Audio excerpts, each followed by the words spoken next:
దేశం లేదన్నా ఉన్నది అంటే టిఆర్ఎస్ తమ్మి. ఆ ఊసురు ఊరికేనే పోదు.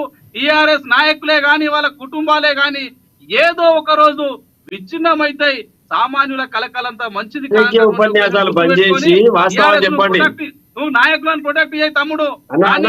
నాయకులు చేసినటువంటి ఒక ప్రయత్నం రాజకీయ ఉపన్యాసాలు బంద్ చేసి వాస్తవాలు చెప్పండి. ఆగిన నువ్వు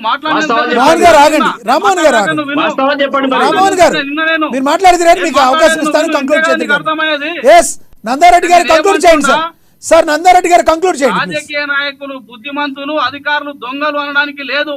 ఎవరైతే అధికారులు అందరూ అనడానికి లేదు అంటున్నా.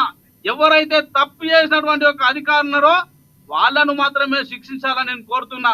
ఇలా రాజకీయ నాయకులు ఒకవేళ బుద్ధిమంతులు అయినట్టయితే ఈ చెర్లు కుంటలన్నీ అధికారుల కంట్రోల్ ఉన్నాయండి. అధికారులు ఇల్లు కట్టుకున్నారండి, అధికారులు అపార్ట్మెంట్లు కట్టినారా, అధికారులు బంగ్లాలు కట్టినారా? ఎవరు కట్టినారండి? రాజకీయ నాయకులే కదా. వ్యాపారస్తులు ఎవరు సపోర్ట్ తీసుకొని కట్టారు? రాజకీయ నాయకుల సపోర్ట్ తీసుకునే కట్టారు కదా.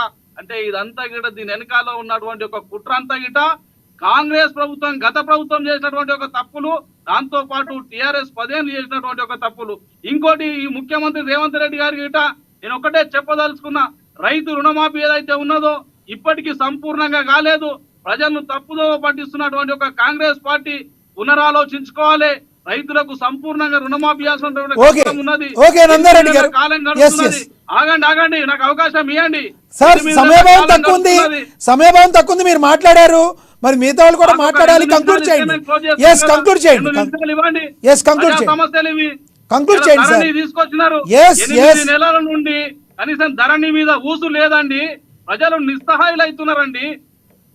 ఈ రోజు సగం మంది గిట రుణమాఫీ కాలే ధరణి పుణ్యాన. అదే విధంగా ఇవాళ కొత్త రేషన్ కార్డు రావట్లేదు, కొత్త పెన్షన్లు రావట్లేదు. ప్రజల సమస్యలను సాల్వ్ చేయండి అండి.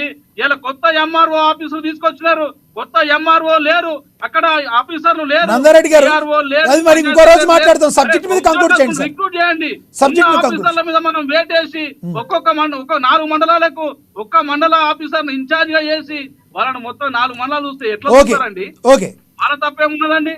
మున్సిపాలిటీ ఒక్కొక్క మున్సిపల్ సరే కమిషనర్ దిక్కులేడు, టౌన్ ప్లానర్ ఉన్నాడు, ఒక వార్డెండర్ ఉన్నాడు. అలాంటి అప్పుడు అక్కడ ఉన్నటువంటి ఒక అడ్మినిస్ట్రేషన్ ఎట్లా నడుస్తుందనండి?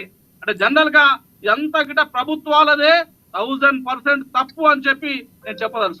ఓకే, సమయభావం తక్కువ ఉంది, త్వరగా కంక్లూడ్ చేయండి సార్. మీరు రామ్మోహన్ గారు కంక్లూడ్ చేయండి. మీరు ఒకటే చెప్తున్నాను నేను. ఇప్పుడు నందారెడ్డి గారు చెప్తూ అధికారుల అవినీతి పరంటలే నేను ఎక్కడైతే అవినీతి జరిగిందో అక్కడ అధికారి పాత్ర కీలకంగా ఉంటుంది. ఒక ప్రజాప్రతినిధి గాని, ఒక నాయకుడు గాని, రియల్ ఎస్టేట్ వ్యాపార సంస్థ గాని అధికారాన్ని ప్రిజర్వ్ చేసి వేలాది ఎకరాలు దోసుకొని తినడం కావాలి. ఇదంత వ్యవస్థ ఎక్కడ ఉంది? ఇందులో రాజకీయ నాయకుల పాత్ర 10% ఉంది.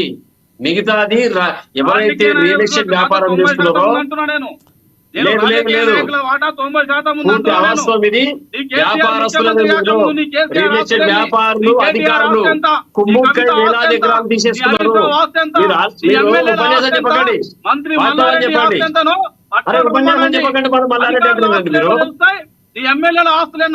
వేరే అధికారి రామ్మోహన్ గారు మీరేమనుకుంటారు? కంక్లూడ్ చేయండి. నందారెడ్డి గారు ఒక నిమిషం ఆగండి. నందారెడ్డి గారు ప్లీజ్, మీరు చెప్పారు కదా. రామ్మోహన్ గారు కంక్లూడ్ చేయండి. చెప్తున్నాను. మొన్న రేరా అధికారి అరెస్ట్ అయినప్పుడు వాళ్ళ ఇంట్లో ఎన్ని కోట్ల డబ్బులు దొరికినాయి? ఇది ఆలోచన చేయండి. మీరు ఊకనే నోరు బారేసుకున్నట్లండి. ఉపన్యాసం చెప్పొద్దు. రామ్మోహన్ గారు ఇప్పుడు రామ్మోహన్